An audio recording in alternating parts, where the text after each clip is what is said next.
Hi everybody, welcome to yet another video. So today this is a bit of a two-pronged attack with this video. We'll have a quick run through on the Meiji Finer Force Type C, which is the gun I use for both of these panels. Both of these panels are the same. But the main reason for doing the video was that I've had a few conversations with people about whether adding reducer or thinners to your clear coat can increase the chances of dieback. Now, for those that aren't sure, dieback is when the initial gloss level that you've achieved starts to die away. Now, this normally isn't straight away. It's normally over a series of 2, 3, 4, 5 days or a couple of weeks. So what I did with these panels was I actually left them for, it wasn't quite 4 weeks, but it was about 3.5 weeks I left the panels for. I covered them up as best I could so that they wouldn't get damaged or dust, because I didn't want to polish them or anything like that. The finish is completely off the gun. So what we're using is we're using a U-POL 2081 clear coat, and we're treating it, as you can see, you see the mixing process now. We're mixing it exactly the same, but one of them will have clear coat. That'd be novel, wouldn't it? Both of them will have clear coat, but one of them will have reducer or thinners, as we say in the UK. So the first panel that you see us doing now is with no thinners. So it's purely the U-POL 2081 clear coat mixed with 50% fast hardener, which will be exactly the same for the other one, as I say, apart from the thinners. Now, one of the things that you will notice, or I noticed anyway, during the application process, because there was no thinners in it, and the reason for using the Meiji gun is I literally just got it. I'd just got the gun through. I'd ordered it a little while ago, but it's a relatively new gun. The Meiji Finer Force Type C. You'll just see me using a microwave here. A couple of people suggested maybe that I don't show the microwave into the clear coat, but if I do that, then I'll get a lot of people asking me how I heat the clear coat up, because you'll see the temperature of the clear coat is about 15 degrees before it, 15 degrees Celsius that is, before it goes into the microwave. When it comes out, it's about 35 degrees Celsius. So it's the the two evils really. One, if you don't show it, people will ask how you do it, and if you do show it, I need to say that it's obviously not the recommended thing to do, because I'm sure it's unsafe, although I haven't had any problems before. I have put it in one of my senile moments. I put it in for 1 minute instead of 10 seconds, and all it did was it just like went like really thick jelly. Because it effectively speeded the process up of the clear coat curing. So it didn't explode, it didn't do anything odd, but I need to say that it's best not to do it. Anyway, going back to what I was saying about the Meiji Finer Force Type C, with the Finer Force Type C, I literally just got it. And I've since lost the rear adjuster for the knob, which is actually a different video where I'm comparing it to a different gun. So fortunately, you can get spare parts for these relatively easy. And I will mention while I'm mentioning it now, I got this gun from Painting Tools Japan, which is where I get a lot of my stuff from, like my water stuff as well. So I'll put a link in the description if you want to see that. And I will also mention that there's a company called BSS, which is Beyond Surface Solutions, and they're a UK company, and they are now the official importer for Meiji into the UK. So if you get a Meiji gun, think about giving them a call, and any spare parts you need, normally they keep, apparently. So anyway, I thought I'd just put that in. Again, I'll put a link in the description to both the parent company, BSS, and I'll put a link to the meiji.co.uk website so you can see what sort of stuff they bring in. So yeah, going back to the Finer Force C, I literally just got it. So I didn't know what it would perform like. I used it at 1.5 bar, which is the recommended pressure. I was a little bit disappointed, and it took me a while. This video is probably about 6 months old. It took me a while to actually find the sweet spot of it. Now, nothing changed from what I did in this video, other than holding the gun a little bit closer to the work. In this video, it was about probably 8 inches away, so what, 200 mil? And now I hold it about 150 mil away, maybe 175 mil away, so only an inch or 2 inches closer to the work. Still full fluid, still at 1.5 bar, seems to work perfectly well at that. But one of the things that you really notice, this clear coat, as I say, hasn't got any thinners in it at all.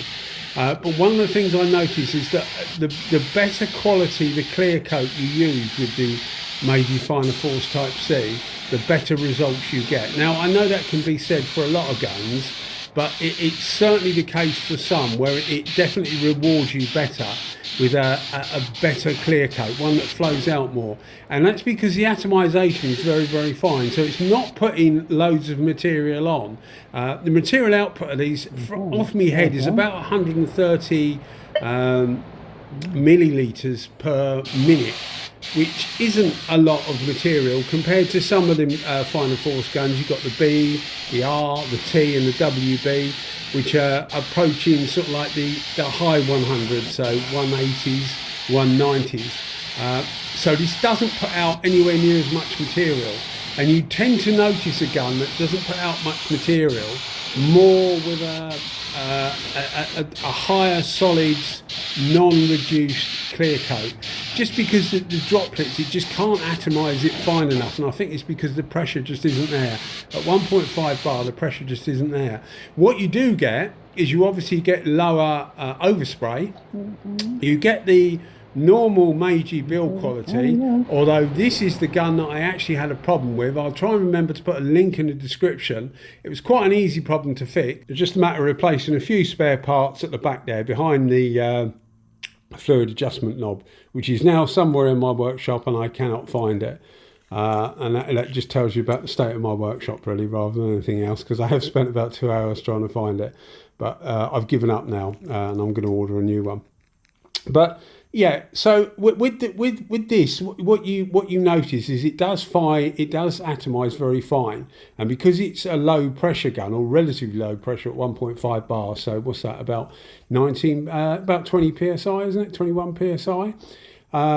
Because it's quite low pressure, you get quite low overspray, so it's quite good for the guy at home, because the actual air consumption is about 6.5 CFM, and I would say that's probably about right. So you're getting a refined gun, although they do go wrong, as I've found out. You're getting a refined gun, not too expensive, and a good performer. So yeah, I've gone from being really apprehensive. I can't remember what videos they're on, but there's a few people asked me about the Meiji Finer Force C when they first saw me getting it. I did an unboxing video, which again, I'll try and remember to put a link in the description.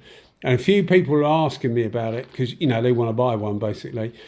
What did I think of it? And I said, well, hang on at the moment, because I'm still like working out whether I like it or not, because it's the first Meiji gun I've got that I didn't instantly think, oh, this is great. But I know where I am now with it. 1.5 bar, full fluid, about 6 inches away from the work, maybe slightly more away from the work, and use a good quality clear coat, or you know, a medium solids clear coat, or something that's relatively easy for it to atomize, and it works absolutely fine. It gives a lovely finish without too much bother. And as I say, without loads of overspray. So this is the second panel we're doing. So as I say, it's exactly the same clear coat, but what we're going to add is we're going to add 10% reducer to it, or thinners to it. And the idea being that we see what we can actually see as far as dieback goes. And one of the things that was very obvious to me when I was using the Finer Force C is how much better it sprayed with the reduced clear, and although, as I say, this would be, if the first panel you just saw being sprayed was the first time I used it, this would be the second time I used it, although it was exactly the same day, you know, half an hour between uses. But it started to show me how this gun could actually perform. Whereas initially I was quite disappointed, really, I suppose, rather than sceptical. I was disappointed that it didn't actually blow my socks off, because I've been looking forward to it, and I've had it on order for quite a while. It's supposed to be a newer version of the F Zero, the Meiji F Zero Type C, and that is a cracking gun. I've got one of those and I really liked it, and I remember thinking, oh, this is going to be just as good, and it initially wasn't. I still don't think it is, to be fair, but it's still pretty good. It's still a pretty good gun, so definitely not to be ruled out. It just took me a little while to get there with it, which is what I try and do. You'll notice I get a new gun, maybe I'll put it on Instagram or whatever, and people will keep sending me messages saying, have you used it yet? Have you used it yet? And it takes a little while sometimes to find the sweet spot. Isn't quite right, really, for you to get used to using it, because obviously your distance and your speed is more of a factor than the actual gun a lot of the time. I keep meaning to do a video on clear coat where we can show the difference in speeds and that. What's holding me back with that, really, to be fair, and sorry to go off on a bit of a tangent, but it's how to, what I want to do is I want to commentate on it while I'm doing it, and it's how to do that, because I'm going to use proper clear coat with a hardener, and I can't really talk with the mask on, so I'm going to have to narrate it afterwards, and it's going to lose some of its immediacy, I think. So I'm just a little bit stuck as to how I'm going to sort that out, but that's the idea of it. And we'll section off a bonnet. I've got a bonnet lined up, and we'll section it off into 8 different parts, and we'll show the varying pressures and the varying speeds and that, and what effect it has on the clear coat. That's the idea of it, but it's just a matter of how to actually do it, really, I guess. But anyway, going back to these two panels, what I immediately noticed was how much better the finer force actually performed with a thinner clear coat. Now, it doesn't necessarily mean that it's got less solids in it. It's just a thinner. For example, I've got a Nipper, a CX4, which is supposed to be a high solids clear coat, but I mean that is actually, even when it's cold, straight out the container, it's very, very thin, and it sprays superbly, and that using the Meiji Finer Force C with that clear coat, which I have done, it performs superbly. So it is, the material is a consideration, as well as just the gun half the time. You'll also see, we just did a spray out there, and you'll see that the pattern is slightly taller, slightly wider with the reduced clear coat, with the thinned out clear coat, and that's just because because it's a relatively low pressure, it's just allowing it to pull a little bit more through the gun. So from the point of view of using the clear coat with a reducer in it, it's definitely easier to use, it definitely flows better, much more rewarding to use. So it comes down to whether that is a trade-off for dieback. Now, I think it will depend on what clear coat you use it with, but the U-Pole 2081 with the fast hardener isn't particularly renowned for holding its gloss. There's a lot of different clear coats out there that would be regarded as much higher for retaining its gloss. One of the big jokes is that it's dull after 2 days. Well, I mean, it isn't. It depends how you apply it, I think, but it certainly isn't dull after 2 days. You can see how slow this is the final coat. Each of these, the U-Pole is supposed to be 2 full coats, which is what we're doing.